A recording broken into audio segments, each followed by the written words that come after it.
Well, the honeymoon is truly over. Absolutely forgettable away trip for the R's on Boxing Day. Those who watch my match preview will know that life has been pretty tricky for Joe Edwards so far since his arrival at Millwall on the 6th of November. Before yesterday, he'd won just 1 out of 7 matches in charge, which had extended Millwall's poor form to just 1 win in 12. And with all of the teams sitting in the relegation zone picking up points in recent weeks, Millwall's gradual direction has been down rather than up. They were coming into this tie on the back of a 0-0 draw at Stoke City on the 23rd, while QPR had managed to somehow keep the deficit to just 1 goal against Southampton at Loftus Road. But like our trip to Sheffield Wednesday and the home match against Plymouth Argyle, it was another match that we simply did not look like scoring in. Southampton, of course, were 14 unbeaten going into that match, so you can forgive QPR for not picking up points in that one. But for me, that result did somewhat elevate our visit to the Den. We simply had to capitalise against a team that was sinking like a stone. So, as seems commonplace at the moment, Marty made 3 changes for this game.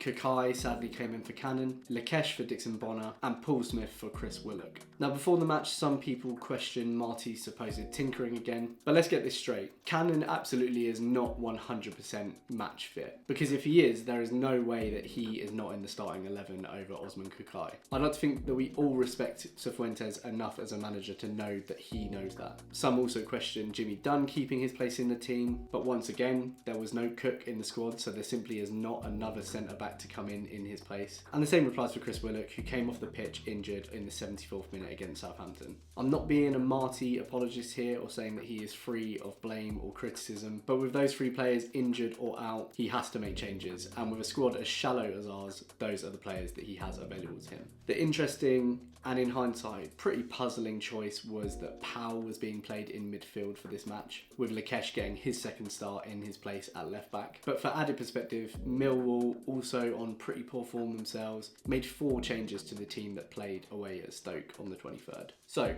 first half, if ever the word tepid had a use, then it's here. It's sadly a similar story to the last 3 matches really. Despite having 65% of the ball, QPR had just 2 shots, 0 on target. There was a lot of playing the ball out of the back, side to side, but just very little invention. Paul Smith, often a very free man on the right hand side, with QPR opting to play down the left channel as usual, was pretty underutilised, with Kakai picking him out just once in behind the defence. We often talk about needing a new striker or 2 in January, but you can add 2 midfielders onto that list as well, because not only did Powell have very little impact here, but Andre Dizelle has also completely mastered his vanishing act, and Sam the Shield Field would make 2 critical mistakes in the lead up to Millwall's first goal, which came from their only shot on target out of 7 on the 48th minute. First field was muscled off the ball by Tom Bradshaw, who passed the ball to Watmore, who laid the ball into the box for Saville. Saville, completely unopposed by Osman Kakai, oh look, he's on the floor again, was able to play a low diagonal ball across the box to the back post, past Sam Field for mistake number 2, who on second watch actually backs away from the ball rather than sticking a leg out, leaving Bradshaw free to slide the ball into the net at the back post, while Begovic just stands and watches. You'd think after watching this team do stupid shit for the last 2 years that it would hurt a little bit less, but fuck me, just so poor all round. And at this point I knew that we weren't coming back into it because we didn't look interested in the slightest. And that's against a Millwall side that, unsurprisingly, having won 1 match in 12 games, didn't look too brilliant themselves for that first half. Now if he had any semblance of a functional squad, then Marty probably would have made 5 changes to that team at half time, but the team remained the same after the break, and unsurprisingly it produced very similar results. Kenneth Powell collapsing in his own half and gifting the ball to Amaku after he applied the slightest bit of pressure, leaving him then free to run out our box unopposed by any defender, is probably the best visual metaphor for this team as a whole. Slight bit of pressure, I'll fall on the floor. And Amaku probably should have found the net, but Begovic did decide to move for this one. Chair had a good chance after picking up a mishit ball at the back, but he was unable to produce anything truly testing of the Millwall keeper. And Reggie Cannon, now on for Jimmy Dunn, missed an absolutely glorious chance to balance the books after a curling cross from Kenneth Powell. Alright, it didn't go in, but that is the difference between your starting and backup right back. But as I said, this was only ever really going one way. And after Zian Fleming's shot outside the box whistled past the post, Wallace would score Millwall's second goal a few minutes later, with Begovic kindly slapping the ball his way after Honeyman's corner. If you liked what you saw there from Begovic, then he did kindly let us know that his gloves are on sale for Boxing Day, and Millwall so nearly made it free in the dying moments, but Nisbet hit just wide.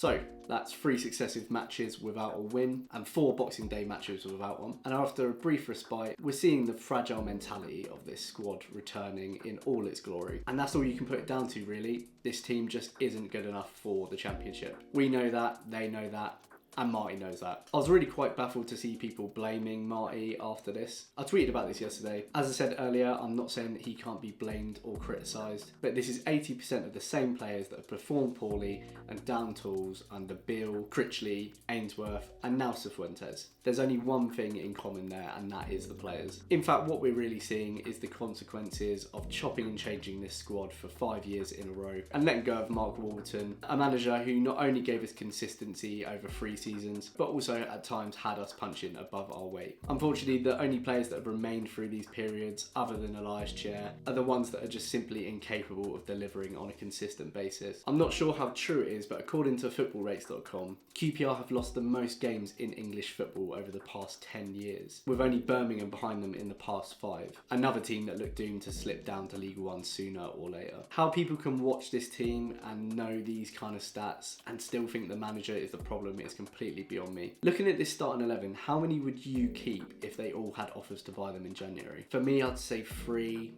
4 an absolute push. This squad simply isn't good enough. We knew that coming into the season and the board knew that. And as I've said in my recent videos, the only chance of survival now is if we bring in 3 or 4 key players in January, which I would be absolutely shocked if we have the budget for. So all that leaves is another rebuild in the summer, probably in League One, which at this point might be what the club needs to move forward, but it's a huge gamble. But that's the only way you remove this losing mentality from this team. The worst is yet to come, I fear, because I can imagine Ipswich absolutely ripping us to pieces on Friday. If you've enjoyed this rather uplifting end to the video, then my preview video for the Ipswich match will be up tomorrow. Do let me know what you think, or if you simply want to vent in the comments below, please feel free. Do like and subscribe if you haven't already, and I will catch you next time. Cheers.